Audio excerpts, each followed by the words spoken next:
that what psychedelics do is make the mind more fertile for these experiences. Is that a good way to... Yes, that's exactly what I think.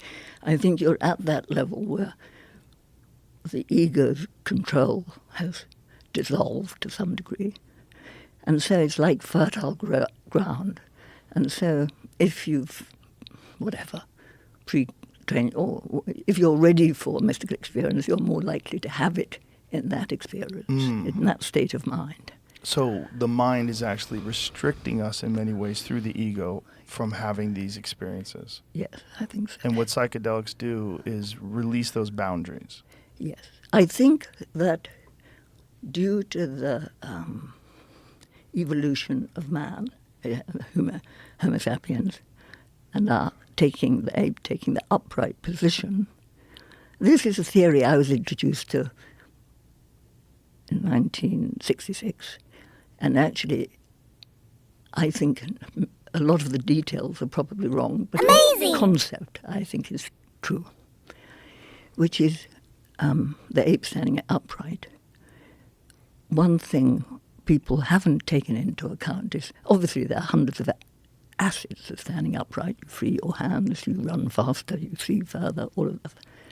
But in the upright position, gravity is against the blood in the brain.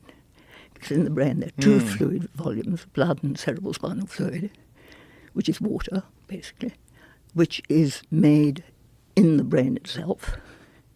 So it has kind of squatter's rights in the brain. So when you're in the upright position, gravity is pulling the blood down. So I think probably with the upright position we lost a small proportion of our blood supply.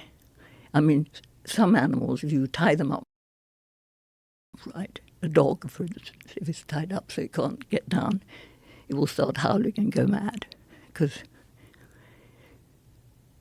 it hasn't got the valves to keep the blood up. And we've obviously got a certain amount, but maybe we lost some blood at that upright position. And as a compensation for that loss, I think we developed an internal mechanism more than any other animal has done it, which is to direct the blood where it most needs to go. Obviously, all animals do that. They have the power to send the blood where it's most important to survival or whatever. And I think that through the use of the conditioned sound, the word, we learned to control that process more than any other animal.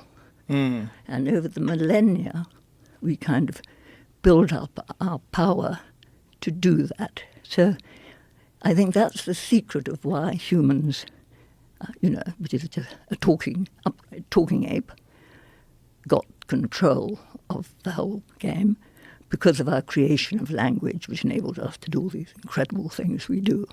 Yes. But it also has a disadvantage that our basic state is slightly low in blood in the dominant organ.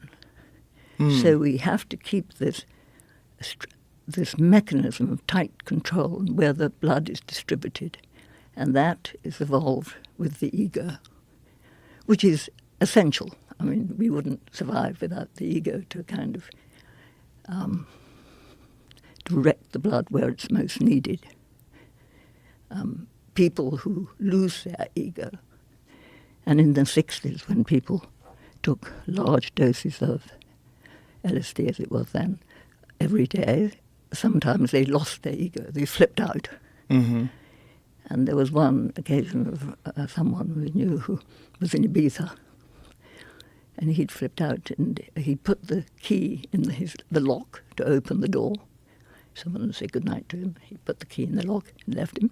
And then in the morning he was still there with the key in the door because the head hadn't told him, turn the key to open the door.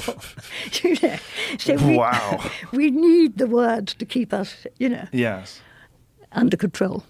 Yeah. So the words have made us what we are, this incredible animal who can, have a nuclear war if we want, or know all the atoms in the body, all of those brilliant things we do, which is amazing. But we're also obviously a very deeply faulted animal at some point. We're, neurotic, psychotic, psychotic, all of those things because of this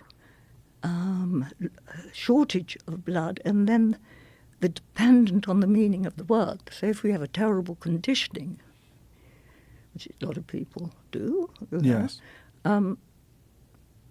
The separation from reality is, in a sense, in the meaning of the word.